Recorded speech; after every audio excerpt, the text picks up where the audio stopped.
Hello, what's up mga idol? So this is Mark Anthony Roscas ng Mark TV. Sa video natin yon, meron tayong tutorial kung paano mag-ignore ng GC or message sa Messenger. Wala nang ganung feature sa Messenger pero meron pang ganun sa browser ng Facebook. So punta tayo sa Google Chrome. Pag nasa Google Chrome na tayo, isi-type natin ay mbasic, ganyan nyo na lang. Yan, mbasic.facebook.com. Kailangan makalagin kayo dyan. Then after nyo makalagin, click kayo sa message. After nyo mag-message, ganito ang gagawin mo. Punta ka sa isang chat na lang.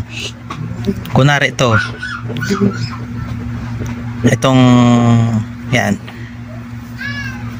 yung chat na yan, gagawin natin, i-ignore natin yan, ignore message,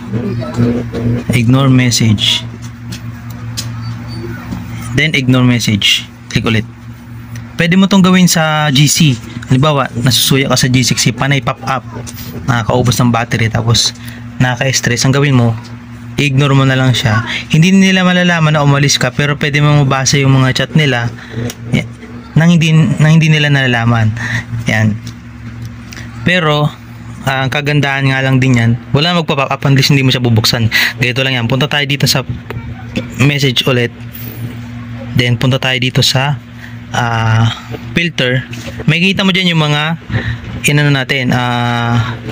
tawag dyan, ang mga in-ignore mo. So ito, kaka-ignore ko lang nito. Yan.